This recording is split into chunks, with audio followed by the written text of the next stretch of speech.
নমস্কাৰ আপোনালোক সকলোকে পুনৰবাৰ আপোন চৰ্চৰ অন্য এটা ভিডিঅ' লৈ স্বাগতম জনাইছো। আপোনালোকে গাড়ী মটৰ বাইক টমটম স্কুটি কিবা চলাই নেকি কমেন্ট কৰি জনাব। যদি আপোনালোকে গাড়ী মটৰ বাইক স্কুটি টমটম কিবা নহয় কিবা এটা চলাই তেন্তে আপোনালোকৰ কাৰণে অসম চৰকাৰ ফালৰ পৰা কেইটামান নতুনকৈ নিয়ম জাৰি কৰিছে। আহি আছে 2025 চন। 2025 চনৰ পূৰ্বে আপোনালোক সকলোৱে এই নিয়ম কেইটা পালন কৰিব লাগিব। তো সেই নিয়ম কেইটানো কি মই আজি আপোনালোকক তাৰ ওপৰতে জনাম। তো মই শ্ৰী পাঞ্জিত গগৈ, আপোনালোকে চাই আছে আপোন চৰ্চ। আহক আৰম্ভ কৰোঁ আজিৰ ভিডিঅ'।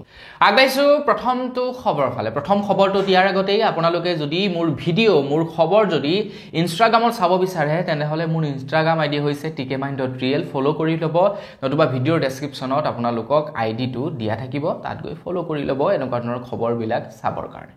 তো প্ৰথমটো নিয়ম ওলাইছে যে এতিয়াৰে পৰা ৰাতি 10 বজাৰ পাছত অসম আৰক্ষীয়ে চলাব কঠোৰ অভিযান। যিসকল সুৰাপায়ী ব্যক্তি থাকিব, লগতে যিসকল সুৰাপায়ী ব্যক্তিয়ে বিভিন্ন ভেহিকেল চলাব, তো তেওঁলোকক এতিয়া এৰেষ্ট কৰা হ'ব বুলি জনাইছে। অসমৰ মুখ্যমন্ত্ৰী ডক্টৰ হিমন্ত বিশ্ব শৰ্মাদেৱে কৈছে যে পইচা কালেক্ট কৰা বা সাপোজ ধৰি লওক ফাইন কটোৱাটোৱে অসম চৰকাৰৰ মেইন মটিভ নহয়।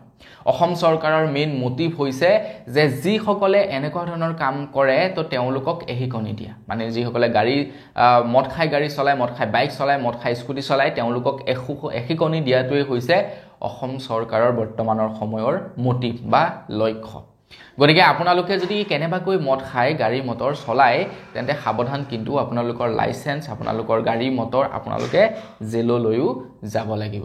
আগবাইছো ইয়াৰ পাছৰটো নিয়মৰ ফালে। ইয়াৰ পাছৰ নিয়মটো অৱশ্যে ওলাইছে আমাৰ অসমৰ বৰ্তমান যি নেকি আহি আছে 31 ডিচেম্বৰ।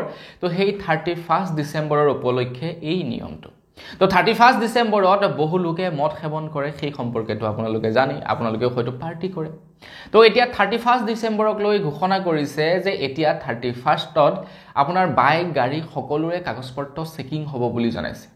সকলোৰে কাগজপত্ৰ, গাড়ী মটৰ বাইক যিয়ে নাহক, মুঠতে প্ৰত্যেকখন ডিষ্ট্ৰিক্টে প্ৰত্যেকখন থানাই এতিয়া চেকিং চলিব। কোনোবাই মদ খাই আহিছে নেকি ব্ৰেথ এনালাইজাৰ দি পিনি চেক কৰিব। বৰ্তমান সময়ত কি হয়, যিবিলাক নেকি বাইক আছে তেওঁলোকৰ কাগজপত্ৰ চেক কৰা নাযায়। কাগজ আছেনে নাই কেৱল হেলমেট পিন্ধিলেই তেওঁলোকক পঠাই দিয়া হয়। কিন্তু এতিয়াৰে পৰা সেইটো নচলিব। 31ৰ পৰা ধৰি একেবাৰে আপোনাৰ 15 তাৰিখ পৰ্যন্ত, মানে বিহু পৰ্যন্ত এতিয়াৰে পৰা ৰাতি কাগজপত্ৰৰো চেকিং হ'ব আৰু ব্ৰেথ এনালাইজাৰ লৈ পিনি মদ খাইছে নে নাই খোৱা সেইটোৰো চেকিং কৰা হ'ব। আগবাইছোঁ একেবাৰে শেষৰটো নিয়মৰ ফালে। একেবাৰে শেষৰ নিয়মটো ওলাইছে যিসকল ল'ৰাই নেকি বাইক পুৰা ফুল স্পীডত চলায়, বাইক ষ্টাণ্ট কৰে, তো সেইসকল ল'ৰাৰ বাবে। যিসকল ল'ৰাই ফুল স্পীডত বাইক চলাই মানে ষ্টাণ্ট কৰি ফুৰে ৰাস্তাত, তো তেওঁলোকৰ আপোনালোকে ভিডিঅ' লওক বা ফটো লওক, লৈ ওচৰৰ থানাত আপোনালোকে সেই ফটো বা সেই ভিডিঅ' প্ৰেৰণ কৰি দিয়ক। সেই থানা বা সেই আপোনালোকে ওচৰৰ ফটোত সেই ভিডিঅ' বা সেই ফটোজ যদি আপোনালোকে দি দিয়ে, তেখেতলোকৰ ওপৰত এতিয়া একশ্যন ল'ব। অসমৰ মুখ্যমন্ত্ৰী ডক্টৰ হিমন্ত বিশ্ব শৰ্মাদেৱে কৈছে কোনো ল'ৰাই যদি তেনেকুৱা কৰা দেখা পায় আপোনালোকে খবৰ দিয়ক, লগলগ তেওঁলোকক উঠাই নি থানাত একদিন ৰাখিব। তেওঁলোকৰ পৰা কৈছে ফাইন নলয়, তেওঁলোকক একদিন ৰাখিব, তেওঁলোকক মানে এটা ৰিয়েলাইজ কৰাব যে আমি কি ভুল কাম কৰি আছোঁ। তো তেওঁলোকক নি ৰাখিব, তেওঁলোকৰ বাইক চাইক সকলোবিলাক নি ৰাখি দিব। গতিকে আপোনালোকে যদি তেনেকুৱা কোনোবা ল'ৰা দেখে ফুল স্পীডত বোলে বাইক চলাই গৈছে, ফুল স্পীডত গাড়ী চলাই গৈছে, প্ৰায় ষ্টাণ্ট কৰি আছে, তেওঁলোকৰ ফটো লওক আৰু পঠাই দিয়ক।